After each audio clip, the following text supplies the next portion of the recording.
الحمد لله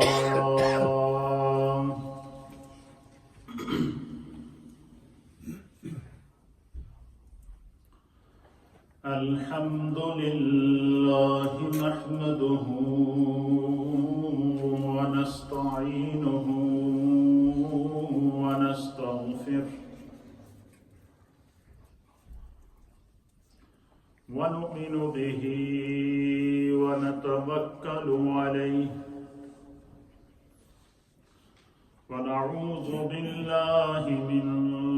شرور أنفسنا ومن سيئات أعمالنا من يهده الله فلا مضل له ومن يضلله فلا هادي له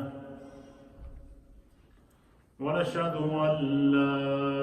إله إلا الله ونشهد أن سيدنا وسندنا ونبينا ومولانا محمدا عبده ورسوله أما بعد فأعوذ بالله من الشيطان الرجيم بسم الله الرحمن الرحيم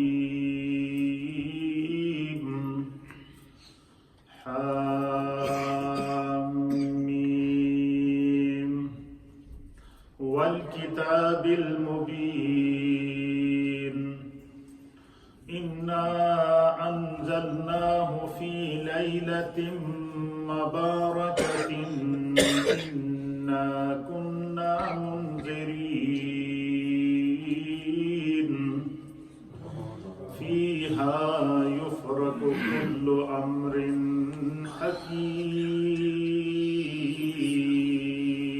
حكيم أمرا من عندنا إنا كنا مرسلين رحمة من ربك إنه هو السميع العليم آمنت بالله وصدق الله مولانا العظيم وصدق رسوله النبي الأمين الكريم إن الله وملائكته يصلون على النبي يا أيها الذين آمنوا صلوا عليه وسلموا تسليما اللهم صل وسلم على سيد الأنبياء والمرسلين وعلى آله الطيبين وأصحابه الطاهرين أجمعين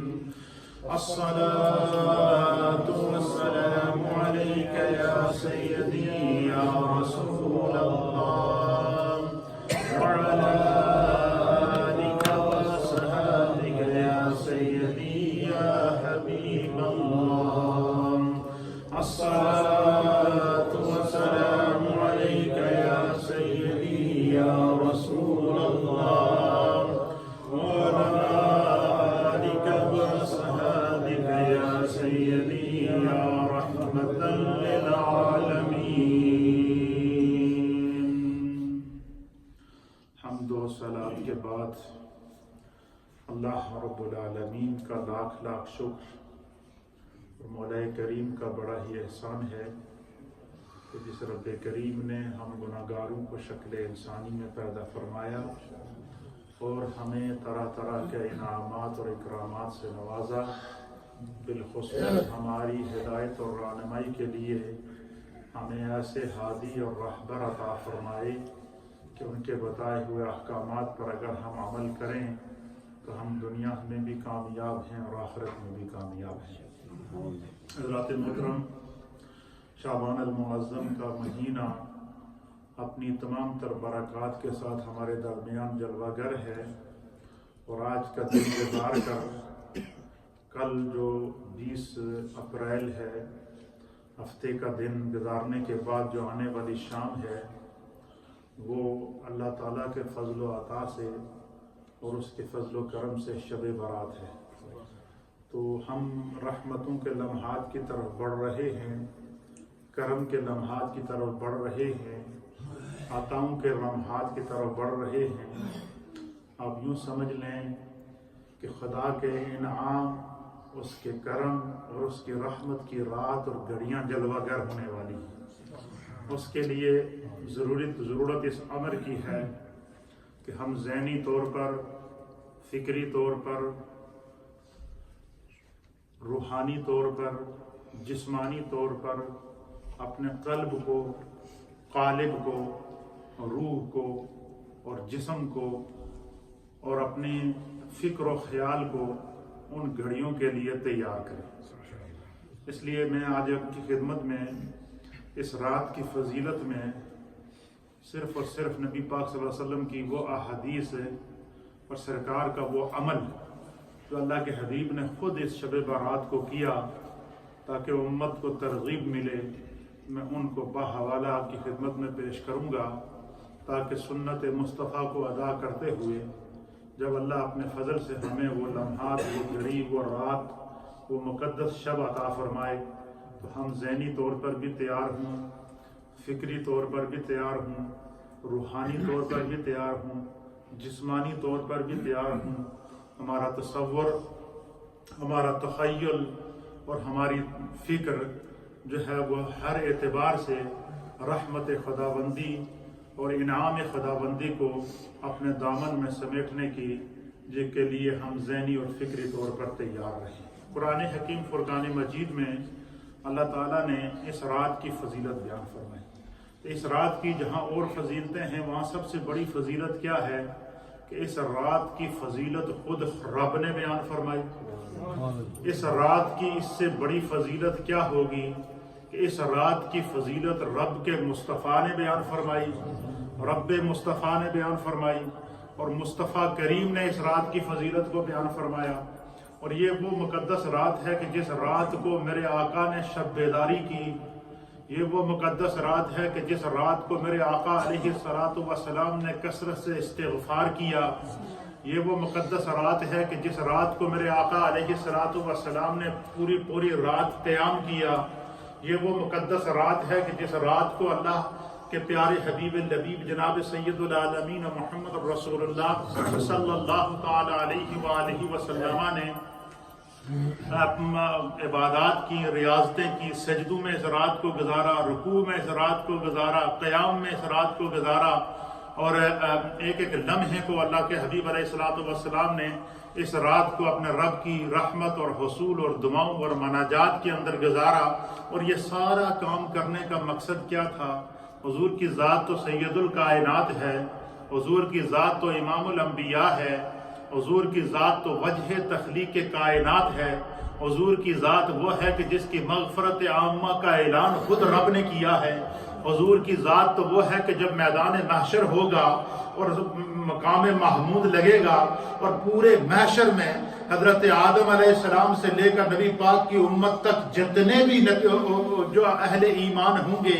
اللہ کے حبیب علیہ السلام قیامت کے دن اس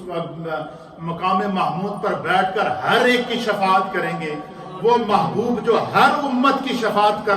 کرے گا، وہ محبوب جس کے در پر آدم علیہ السلام بھی حاضری دیں گے، وہ محبوب جس کے در پر موسیٰ علیہ السلام بھی حاضری دیں گے، وہ محبوب جس کے در پر عیسیٰ علیہ السلام بھی حاضری دیں گے، وہ محبوب قیامت میں جس کے در کے اوپر ابراہیم علیہ السلام بھی آئیں گے، موسیٰ علیہ السلام بھی آئیں گے، اسماعیل علیہ السلام بھی آئیں گے، علی حاضل کے عاش کم و پیش 1.25 لاکھ انبیاء اور مرسلین اس در پر قیامت کے دن آئیں گے اور میرے مصطفیٰ مقام محمود پر بیٹھ کر تمام اہل ایمان کی سفارش کریں گے، اور اللہ آپ کی شفاعت سے اہل معاشر کی بخشش کا اعلان فرمائے گا۔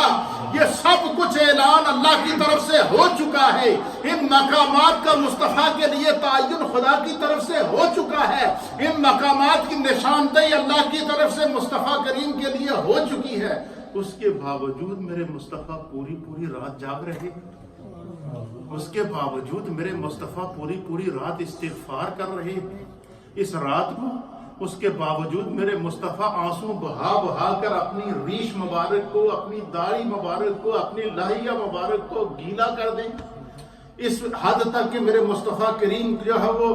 گڑ گڑا کر اپنے رب کی بارگاہ میں اتنا دعا کریں اور اتنا لمبا سجدہ کریں کہ ام المؤمنین کہتی ہیں کہ سرکار نے اس رات کو اتنا لمبا سجدہ کیا، اتنا لمبا سجدہ کیا، اتنا لمبا سجدہ کیا کہ میں انتظار کرتی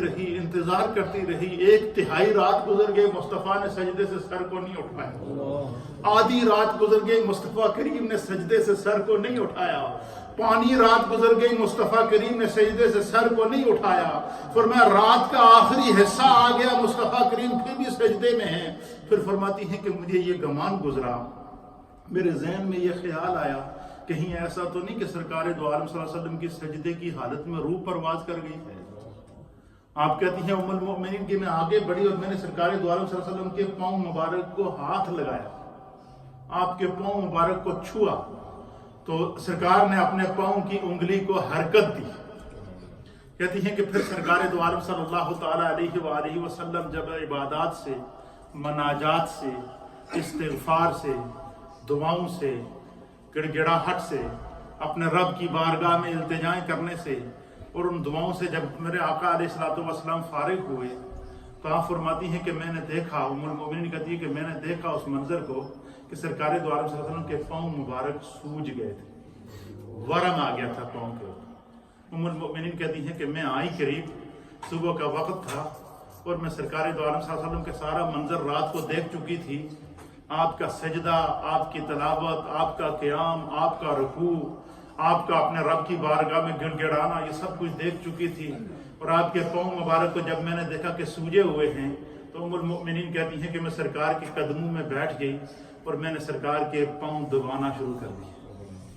سرکار کے پاؤں مبارک کو دباتے دباتے، آپ کے پاؤں کی مالش کرتے کرتے، آپ کے پاؤں کو دباتے دباتے میں نے عرض کیا کہ یا رسول اللہ، یا حبیب اللہ، اے اللہ کے حبیب، میرے ماں باپ آپ پر قربان ہو جائیں، اللہ کے حبیب آپ کی مغفرت عامہ کا تو آپ کے رب نے اعلان کیا ہے، تو آپ اس کے باوجود اتنے انہماک سے، اتنی توجہ کے ساتھ اور اتنی لگن سے اپنے رب کی عبادت میں مصروف تھے، تو اس کی کیا وجہ تھی؟ تو اللہ کے حبیب علیہ السلام